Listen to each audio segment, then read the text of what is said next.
I'm Alf.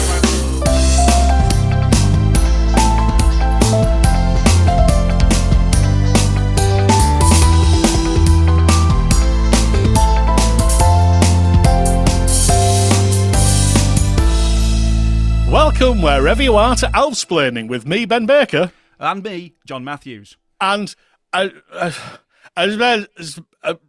sorry, I a bit of lost the gift of speech this week. I am full of genuine giddy glee, as on today's ALFsplaining we have hit the jackpot. The main person who can splain Alf better than anyone else, and unlike our previous guest, stuck around for all 4 seasons of the show. He's a writer, producer, voice artist, puppeteer, actor, director, and as far as this programme is concerned, actual god. His name is Paul Fusco, and I understand he had something to do with the programme ALF. Paul, it is him. Yep, I'm here. British round of applause. Oh, thank you. Thank you, Paul, so much for doing this. We are delighted, as that intro may tell you. All right, I can see that. Thank you. And thank you for the round of clap. It's something we try to give all of us guests. Now, when we had Al Jean on a few months ago, people were probably bemused that we spent the whole hour talking about Alf and not The Simpsons. But I promise, now we've got you on, we are going to discuss Alf and not, like Love Boat the Next Wave or something like that. I'm sorry, I came on thinking you wanted to talk about The Simpsons. I'm totally misled on this. All right. How did you come up with the idea for The Simpsons? Well, I ripped off another show. This is a long story. Let's not go there. So the lawyers have just been in touch. They have no idea what you're talking about. I can't admit to anything. You were never there at the time. It didn't happen. So. No.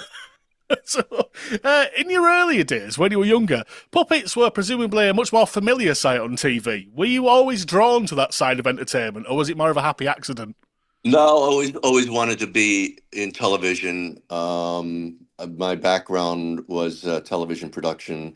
I was very, very fortunate that the high school that I went to actually had a TV studio. And I was a bit of an entertainer. Before that, I was a magician and tried ventriloquism for a little while, but that didn't really work out. So never really wanted to be on the performing end of it. I always wanted to be on the production end of it, i.e. writing, directing, producing, because I was in love with the medium. I was in love with the immediacy when videotape was introduced and everything. It was just like so fascinating to me. And again, if I hadn't had a high school that had a full production studio, I think that was the hook. I don't really know how I even graduated high school, because I spent 90% of my time down in the TV studio.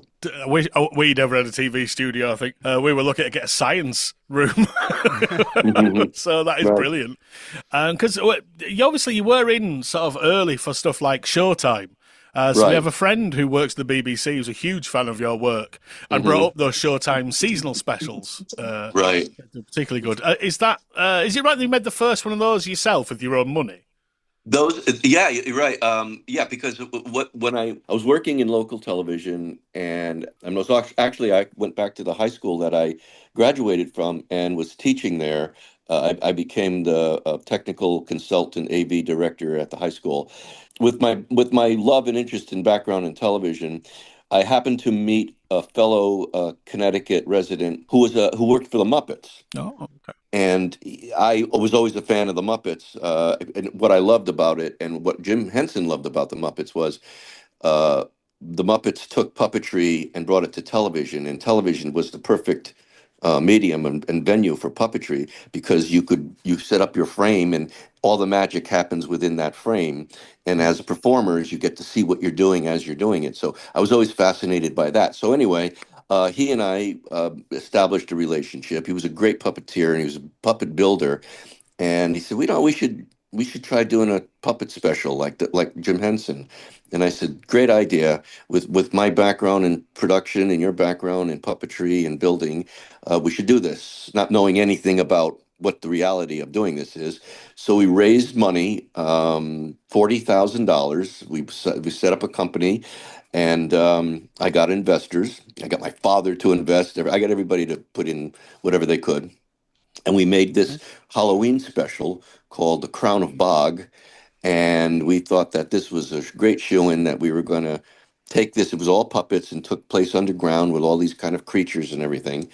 And it's developed somewhat of a following. I've been told there's a couple of websites with it. Anyway, we took this finished product, a half-hour puppet Halloween special, and thinking, oh, the networks are going to be just banging, knocking down the doors for us. And we took it. We went to New York City and we showed it to CBS and NBC and ABC, and they were intrigued by it, but it really wasn't up to network quality, or it really wasn't up to their standards, or they Right. weren't looking for something like this.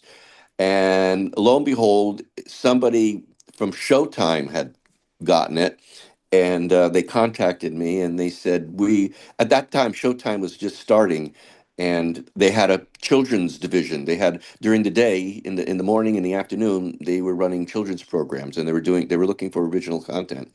And they said, "Hey, we like this. Can you do like five more of them, and we'll send them around holidays?" And I said, "Sure." And they gave us the money, and they said, "Well, how much did this cost you to make?" Because I said, "Well, I lied. I said it cost me $75,000 to make." So they said, "Well, that's going to be your budget, 75,000." It's a good thing I didn't tell them 40,000. And we ended up making these five specials. There's six. I think there's six altogether, and they aired on Showtime. And then after so many years, I was able to get them back, and then remaster them and digitize them, and then release them to home video. But that was my start doing that, and I got into that. And I started in local television by doing kids programming too. I was on a local children's program, and so it all kind of like came together serendipitously, I think. Was that TX Critter on kids' No, TV? no, that the people that did TX Critter were Bob Fapiano and Lisa Buckley. Okay. They Oh, they they worked for me. They worked for me on Alf, and they worked on all those holiday specials. But they designed TX Critter after a character that I had built, that I was using for a local kids show, and they had to change the name and everything. And then they went on and did that. Yeah. yeah. So Alf came out of one of those Showtime projects. Then is that Yeah, right? well, when we were developing all these kind of weird creatures and stuff, and we had another idea for a show. I had another idea for a show called King Creature. It was after doing the holiday specials, they were half-hour shows, and they had three musical numbers in them. And I came up with this idea for sort of like a Dark Crystal type of 1 hour special called King Creature, but funny, and also very, very Monty Python-ish. Nobody was doing that kind of humor with Mm. puppets.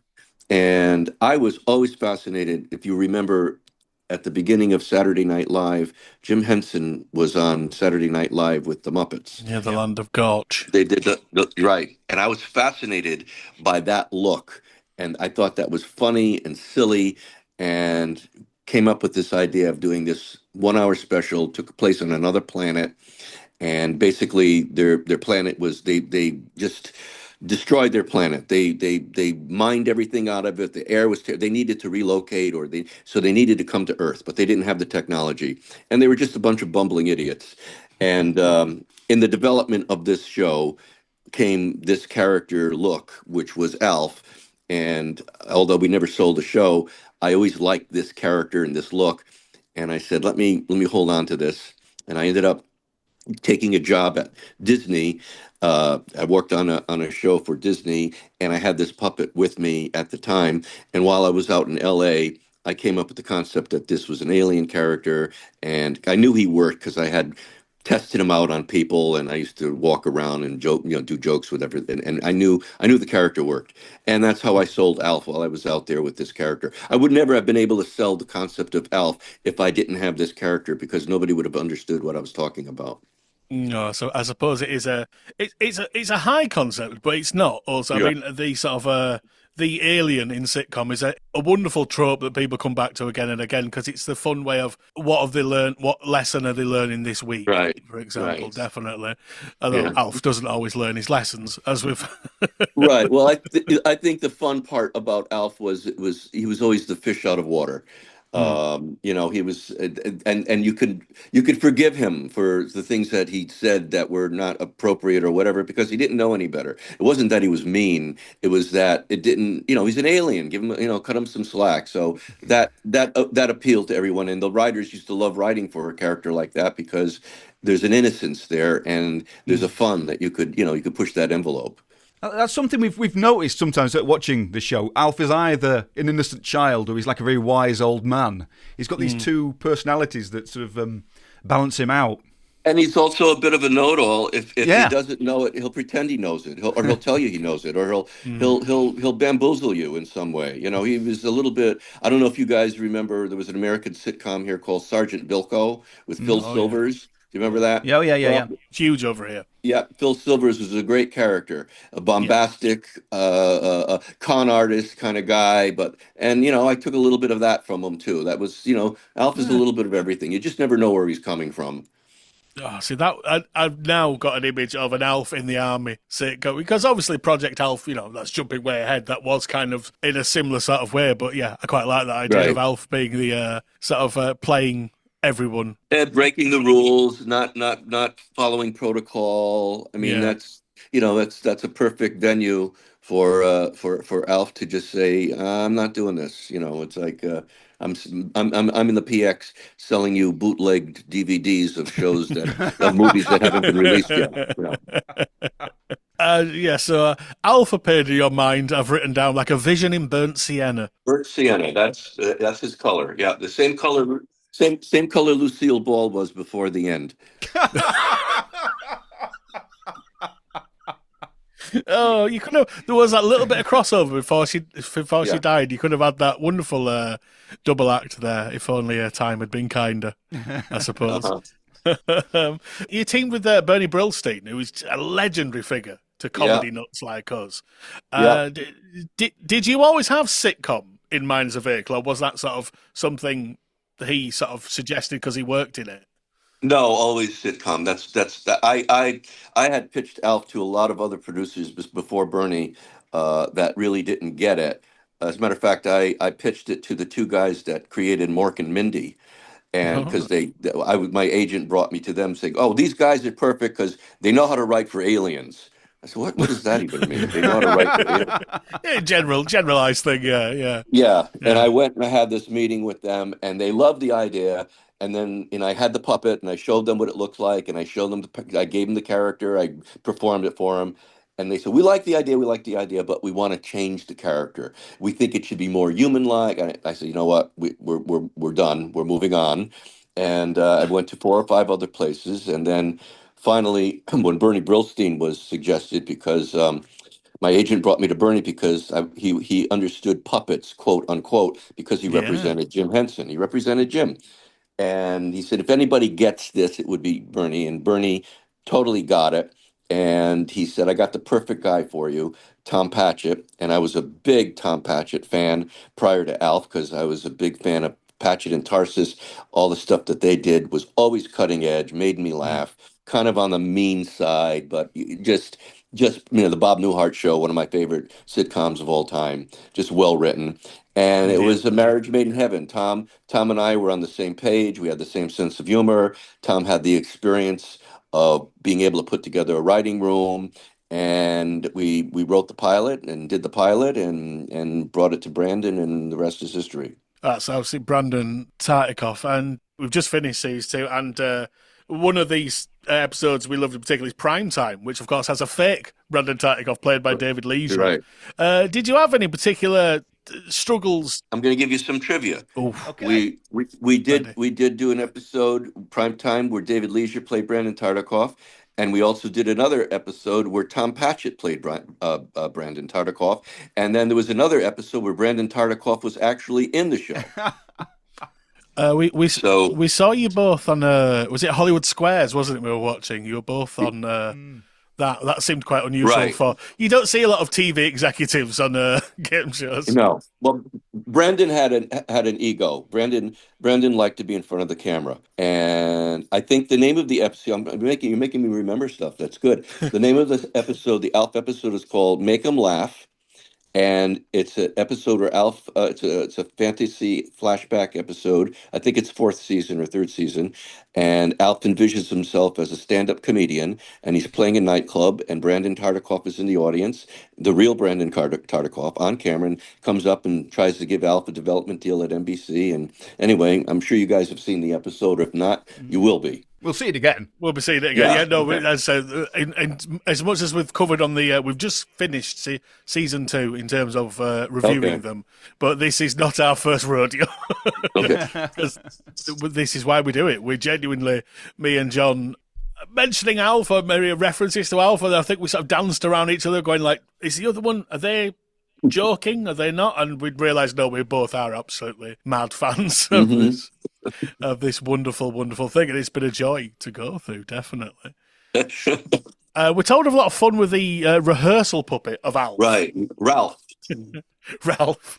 Right. RALF. Rehearsal alien life form. Yeah. Yeah, it was that was a early on when we were making Alf, that was an Alf that didn't turn out too well. The face was all distorted and everything. And I said, well, we always needed a lighting stand-in for Alf, and instead of using the real Alf and keep wear and tear off of him, we built this so that they could use it for lighting, and also I used it for rehearsal, so I didn't have to actually use the real Alf, and also Ralph had a different kind of a personality. He was a little gruffer and rougher, and it gave me a chance during rehearsal to get all this stuff out of me so that I could refine it for when Alf actually got to do it, and also I didn't like to rehearse, and for the cast. I'd like to. I always like to keep it fresh because we had to. I didn't want to do too many takes, and I wanted to be able to get it right. So when it came time to actually have Alf on set, it was kind of like the first time everybody was seeing it in that respect, that it was actually Alf doing it. And I thought for me, it kept the performance fresh for me. And I thought it also helped the actors a little bit. But, and I was also very lazy. I didn't want to rehearse because it took so much time out of my schedule that I just like to be able to jump in there and do it. I mean, one of our favourite things to spot is when you crack up the actors and you can see it's the actors laughing, not the characters. It's a very Right. pure sort of thing. Yeah, yeah. It was the executives hate to do that because it would take you're taking up too much time. You're blowing takes. I said, you know what? We're having fun here. But a lot of the stuff when Max Wright was absolutely amazing, and I look back now and I can't imagine having done this show without somebody like Max or without Max. He was just fantastic and a real pro, and I really miss him. And he was one of those people. He was really a quite an accomplished actor. He was Shakespearean trained, and he was one of those guys that I always like to get inside his head as a performer. And once we would sometimes get the scene shot and it was okay, I would tell the director, or if I was directing, I say, you know what, let's just try one more. And I would go off the page. I would try to throw something to Max that he wasn't expecting, and just to see what he would do with it. And he was always brilliant, just brilliant. And that was some of the gold that we really got that ended up in the show. It was a perfect foil for Alf, sort of, Perfect. wasn't he? Yeah, absolutely. If it had been a standard sitcom dad, like the standard patriarchal figure, it wouldn't have worked so well. No. But Alf is this agent of chaos, and Willie frazzled all the time. It's a brilliant dynamic. Absolutely. And Tom Patchett, I've said this before. Tom Patchett worked with Max on a show called Buffalo Bill, which was also a great show. It was an American show here. I think they only did one season of it. But Max, he knew his comedy sensibility and how good he was. And when we were doing the pilot, when we were casting for the pilot, there was no question in Tom's mind that Max Wright was perfect for this because he was the atypical dad for a sitcom. And we had a tough time selling Max to the network. They wanted they wanted somebody like Robert Urich, or somebody, the handsome father that, Yeah. like father. And we fought them. We fought them. We fought them. And then, finally we had to bring Max in and have him read with Alf to show them that, the dynamic that was going on between the two of them, and it wasn't an easy sell to the network, but we convinced them, and we knew we were right. One of the things we've really, really been enjoying is seeing that relationship between Willie and Alf. They are genuinely friends, and there are times where they're rooting for each other, and you do see that, and it is a rare thing. It's not just, as you say, like if it had been a stereotypical dad character, it would have been, oh, Right. you Alf, and Right. it would have been Right. rubbish, wouldn't it? Right. Well, as Alf once said to him, Willie, you're my Goomba. Well, he's just called him a scrubbing bubble. Yeah, well, he called him that. He called him a lot of things. Yeah, yeah.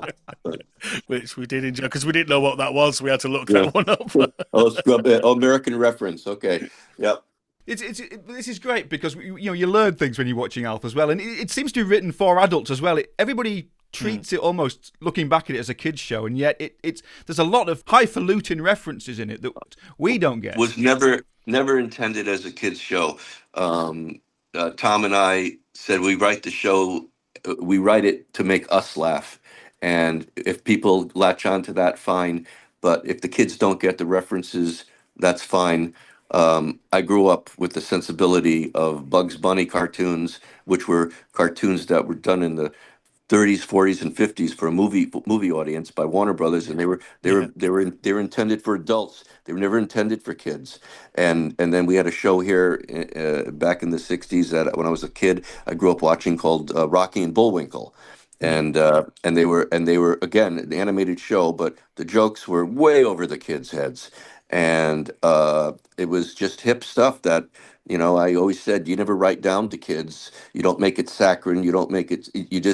You just write something that makes you laugh, and hopefully the kids will get it if they're smart. And that was the sensibility with Alf. Absolutely, and it does show. Again, I would say there is a through line. I know, obviously, we have talked to Mike and Al, who went on to The Simpsons, but that I think the Alf sensibility does go on to The Simpsons. That kind of, Oh yeah, definitely. kids like it, but it's not.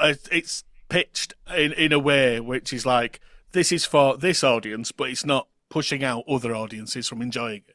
Right, right. You find your audience. You find it. And we were doing stuff. I remember when the show first came up. After the pilot aired, and then we got picked up. Variety magazine wrote sort of not a scathing review of the show, but they said something like, of all the shows that are going to be on TV this season, NBC of all networks decided to put on a puppet show at 8 o'clock on prime time, and it was like, let's see how far this goes, type of thing. And they did a retraction about 2 weeks later, 3 weeks later, after they reviewed the show or reviewed a couple of episodes, and said, yeah, we mentioned about a show on NBC that had a puppet star, but we never realized what that puppet was saying until we actually listened to him, and they retracted in saying it's not for kids, and it was sort of a visual release for us that we said we're looking at this piece of paper and saying, look, they admit it now. They said, so it was great. And we found our audience by second season. We were in the top 10 of shows on TV back then, and we were like number 7 on NBC. When it starts, it's maybe 25, 26, and it's against Kate and Ali and MacGyver, I believe. Right. And we beat, and also Monday Night Football. The ratings on Monday Night Football for the first half hour from 8 to 8:30 were down. And at 8:30, the ratings went up on ABC for Monday Night Football, because all the TVs that were in the bars and everything that people were watching, at 8 o'clock they watched Alp, and as soon as Alp was over, they switched over to Monday Night Football. I mean, so obviously in those early days, you weren't admitting to being the voice or the character of Alf. Did it annoy you? Because you didn't really have right of reply, did you? As you say, when you saw reviews which were like, "Oh my God, it's a kids puppet show," whatever. Did that frustrate you? Not really, because every season when the new shows come out, you read the trades, and they always say, "Oh, there's never anything on TV that's new." And I finally said, you know what? I'm going to give them something new on TV, something that really hasn't been done before, and see what they say. And I think that was that was my intention, but I also just knew that it was a fun show and it was something that I knew had to be out there, and I knew that the character worked. And I'm so glad to have had a guy like Brandon Tartikoff who really believed in it, because if he didn't, there were no other executives that were willing to take a chance like Mm. he did, and he really liked these high concept shows. So it really was a lot of good things happening at the right time, and I was very lucky that it all came together, because the survival rate on TV shows is ridiculous. I mean, to Well, even yeah. be able to make it to pilot is the odds are against you. But you were almost never seen with Alf, were you? You made it very clear that Alf was the character, Yeah, and yeah. I sacrificed my ego. I never even took credit on screen as the character of Alf or anything. Always, even on the scripts, it says Alf played by himself. So I just wanted to protect the character and make him as believable and as real as I could. Do you remember the sets being happier? Were they quite fraught at times? Because I understand, obviously, you had these long hours with the, Yeah, but with puppeteering just being an exhaustive thing, really, I suppose. it is, and everybody knew that going into it. Not only exhausting, but expensive. The Mm. amount of time it takes to do it, and so many rumors and so many stories that, oh, it was an unhappy set, and it was a frustrating set at times because of the long hours, but it was not an anger ridden set or anything. I mean, tempers flared from creative differences at times, and that's fine. That's to be expected. Yeah. But, I always say these people coming into the show knew exactly what they were getting into. They knew exactly what they were signing up for. They knew it was going to take a lot of time. And by the way, they were paid a lot of money. Yeah, because he's a great cast, but it is called Alf, not the Tanner family. It was all their big break. I mean, as great of an actor as Max Wright is or was, and all of the things he's done, he's always going to be remembered as the father in Alf. That was his big thing. And the same with Anne Shadeen and Andrea Elson and Benji Gregory, rest his soul. Yeah. These people, this was the big thing in their life. This was their big show. Mm. the cast is great, though. The actors are great. Everything, but even down to say the Monarchs next door, Yep. everything into it. They put their all into it. It's not just like a job for them. They're proper characters. And they were good actors. Liz Sheridan, Mrs. Achmonic, went on to become Jerry Seinfeld's mother. Yeah, Yeah, yeah, yeah, yeah. absolutely. I mean, we have this running thing basically in the series where we think it's a great shame that Alf and Trevor never became friends. Because I think they would have had a very nice dynamic together. Oh, they're too similar. Yes, you're right. They could have been the odd couple living together. Yeah. Yeah. I mean, was there any thought to Alf coming out of hiding? Because obviously that is something which kind of informed a lot of the scripts and the scenarios that you had on the series, because Alf can't be seen. Right, right. It was challenging. That's why we did a lot of those dream shows or fantasy shows, because the writers would come up with these great ideas and say, "Wouldn't it be funny if Alf was president of the United States? Wouldn't it be funny if Alf was a lawyer in court and he had to defend himself? Wouldn't it be funny if Alf wanted to embark on a stand-up comedy tour?" And it was like, well, yeah. I mean, they were chomping at the bit to try to get out of the house and do stuff Mm. like that. So that's why we did those episodes. And they got to a point where, I've said this before, where, at the beginning of the season, when everybody's pitching their ideas for the episodes, everybody wanted to do fantasy episodes. And I Mm. said, you know what? Only one or two per season. We can't be, Alf goes to Gilligan's Island. How are you Yeah, gonna yeah, how yeah, are you gonna do yeah. that? And they were great. They were great. Now that in retrospect, might have been more fun to do the show as an anthology show where every week Alf's a different character, because Oh, wow, yeah. Alf works in any kind of situation. He can adapt to any Yeah. kind of situation. That's the fun about it, and that's what the writers loved about it, is he could play off of anybody. Yeah, I mean, you got to do some fun stuff on other shows, Mhm. especially NBC brands. I'm Mhm. surprised SNL actually never gave you the call. They did. I turned it down. Oh, No really? I way. did. Yeah, they wanted Alf to host Saturday Night Live. Properly. at, Brilliant. at the time Oh. when we were at our height. Don't forget, my connection was Bernie Brillstein represented Lauren Michaels. Of course, yeah. Okay, so Bernie came to me and said, Lauren would like to know if you'd like to do Saturday Night Live. And I was just thrilled. But the reason I did not do it, and regretfully, there's a couple of regrets I had in my career with Alf. I didn't do it because it was live, and I would have to give away the way it was done, i.e., Mm. the three puppeteers underneath Alf operating him in front of the live audience. They would be seeing me doing it as I was doing it. And I didn't want to give that away, or I didn't feel it would work, or I felt uncomfortable performing that way. And I was told, yes, but the audience at home won't see that. The audience at home is going to see Alf protected as a, and I didn't want to do it, and I declined. Later, I said, it actually would be perfect to bring him back for a weekend update or something, put him behind the news Yeah, desk, yeah, something. So maybe yeah. maybe Lauren will hear that and say, you know what, let's bring Alf back for an alien perspective on what's going on in the world. Yeah, I mean, Jost and Che have been there for too long. It's Alf's time now. Yeah, well, you know what? Just a one-time thing, just once. We got to, when they bring on somebody, it's like, by the way, here we go, talking about ICE and all the aliens being deported and everything. Be perfect. Bring on Alf. Here's an expert on on aliens in the United States, in the world. Here we go. He's been an alien here for years. Be a perfect venue. We said earlier, we've got a friend of ours who works for the BBC. He's a puppeteer. He does a thing called Hackatee Dog, which you may have seen online occasionally. But when he does appearances, he's always there with the puppet. He never makes any attempt to Right. hide in that kind of Jim Henson kind of way. But Alf was quite a complex creature, wasn't he? The boy was quite a technical masterpiece to sort of Well, yeah, I mean, operate. to keep, this goes back to my background as a magician and wanting to create an illusion.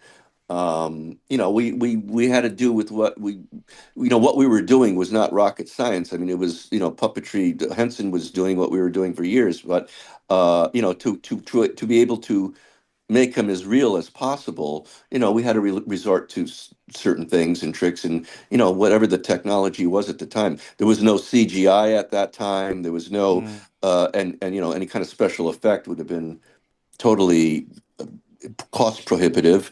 And, we did old school puppetry stuff to be able to keep him alive and make him look like he was, not a puppet. We say this pretty much every week how impressed we are with the puppetry. It's amazing Mm. because you forget Alf is a puppet a lot of the Mm. time. That suspension of disbelief really is lifted, and he is a character. He's not a puppet. Yeah, that was my biggest thing is all I wanted was the audience to buy into the character and believe the character. Mm. I never wanted to Yeah. do I never wanted to do the world that Alf lived in had to be a real world. I never wanted to do well, he's got superpowers, he can levitate, he's got a ray gun, he's got no, I said, Alf's world is a fantasy world. Whatever he tells you about it, you don't know if it's real or not. But all I want is the people at home to buy into this character because you can't just have him be playing comedy all the time.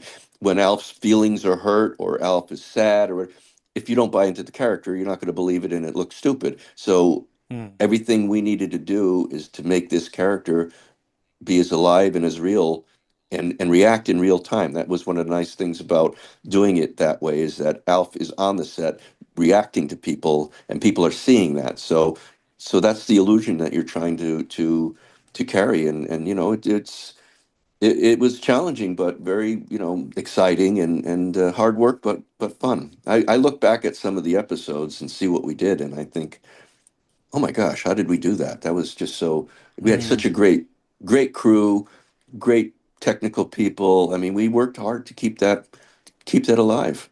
Yeah, there's one thing we always noticed because, again, as you've said, there was help with Bob and Lisa, intricate hand movements. And our puppeteer friend who we were discussing, particularly impressed with the hand whisk motion in the reshot Try to Remember opening.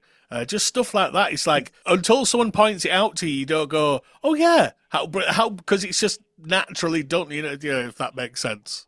hmm hmm We had to reshoot the opening of that show.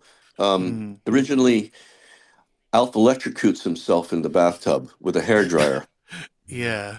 and and I'm not sure if in the new DVD they just released the new DVDs with the original footage. I don't know if you knew that or not. Shout Factory. We've seen both, yeah. It's got the 4 minutes when they syndicated the show. They took 4 minutes out of each episode, and unfortunately, when Lionsgate distributed the first DVDs, they used the syndicated version because they didn't want to Right. go through the expense of going. And now they have restored the ones, and they put. Well, anyway, I'm not sure if they ended up putting the original opening on that because we were told, "Oh my gosh, no, you can't. Kids are watching the show. You can't have anything ALF to do with electricity." And we had to do a disclaimer, I think, after we shot it, Mm. and say Alf came on the pass through and said, "Hey kids, we had a lot of fun today, but never play with water and electricity, unless you want to die."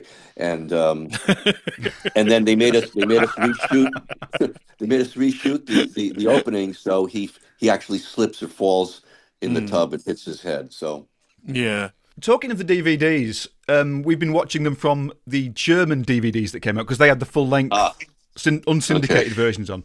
And that's reminding me, did you ever meet any of the foreign actors who performed Elf? I did not. Tommy. Tommy Piper was the German one. Tommy Yeah, Piper. yeah. No, but We're a bit obsessed with him. I heard that Alf resurrected his career. He became very famous after doing all the dubs for Alf. He's made Yeah. pop records in German, and Yeah. we're fascinated Yeah. by these as well because they're so odd. They're these really unusual and interesting songs that the German Alf has sung, like rap songs and techno songs and things like that. Right, Yeah. right. Mostly without our permission. Is that right? Yeah, uh-huh. We've recently reviewed the Burger King records that you made. Right. Did anyone approach you with a record deal? Because I mean, Alf conquered pretty much every other format in terms of toys and home media and everything. There was talk at one time. I'll confess to you that I hated singing. Um, Okay. I Okay. can't sing. I'm not a good singer. And to sing in character, that's the only way I could do it because I could cover up the fact that I can't sing. And the writers constantly would put songs into the show, or and I was like, please don't make me do this. Please don't make me do this.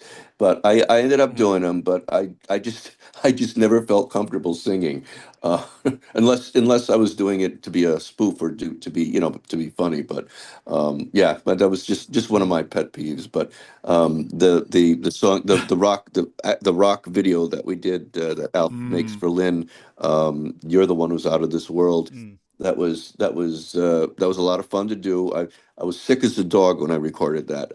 I had a sore throat, and they brought me into the studio like at midnight after taping to go record the sound, the voiceover. And I remember my wife just feeding me lemon and hot tea and Mm. NyQuil, and I got through it. But yeah, I don't know. It was just, I would always fight them, but they always won. They always put a song in there, and that was fine. Yeah, that does feel very much like this is one for the promotional Hmm. side. Because it's in that very early block of episodes as well, where you're still sort of finding the character and indeed finding the voice, because obviously Alf's voice does Yeah, change, it pitches. it took me a few episodes to get the voice right because it was hurting me. My voice, it was too gruff, and at the end of the day, I just, and I couldn't do any emotion. If you can't perform when the voice is always down here like this. You can't give any kind of a, there's not a lot of range. Yeah. So I had to find that range. We always hear Rodney Dangerfield, Hmm. certainly in those early ones. Was that an actual influence, or is that just because you're in a similar place? Yeah, probably subliminally. I've said before. I think one of my main influence for the voice was Jim Henson's character Rolf the dog. You remember Rolf the dog? Yeah, yeah, Oh, yeah. yeah. And Rolf Dog was, "I'm tickling the old ivories here. I'm going to play the piano," and it was that bombastic kind of character. And Mm. I kind of saw Alf as that. Yeah, I'm kind of like an alien here, and that was an influence. I think I kind of got into that head a little bit, and then I had to make it my own. So Again, it's these little things you realise that it's being tweaked yeah, slowly as it goes. yeah, Another one is like you go, oh yeah, there is no audience there. You right, can remind yeah. ourselves, like the audience like that one. Oh no, there is no audience there. We tried doing it with an audience first season, and the wait time between the setups for the scenes were just so long that you just couldn't hold them. You couldn't hold their attention, and it just didn't work out that way because of the technical aspect of the show. So we ended up not having to do it that way. Originally, I wanted to shoot it one camera film, which would have really really made it look different. Yeah, well, yeah. But that was very expensive at the time, and also at the time the video assists needed for film was kind of early on. It was in its infancy, the technology, and whenever you had a video assist monitor on a film camera, once the film started rolling, there was a flicker. You really couldn't get a really good, clear picture of what you were getting on film. So we opted not to do it that way. But we did shoot the ALF Special Christmas was shot with a one camera film just to appease me and to make it look like it was something different from the show. And it's there we leave Paul as we get onto the controversial topic of ALF's Special Christmas. But no fear, as in 7 short days he'll be back to finish that thought, as well as getting deeper into the production of ALF, spilling on who didn't get the appeal of our beloved Mel Makian and who he'd be feuding with in the modern age, plus baffling marketing opportunities, the nearly made ALF prequel movie, dispelling some of the often spread rumours about the series, and yes, the all-important 64 Wernick question: what does ALF smell like? That's all on the next part of our exclusive chat with Paul Fusco, next time on ALFsplaining. Ta-ra! I'll bet you're itching to raid the kitchen. But please don't go, there's still more show!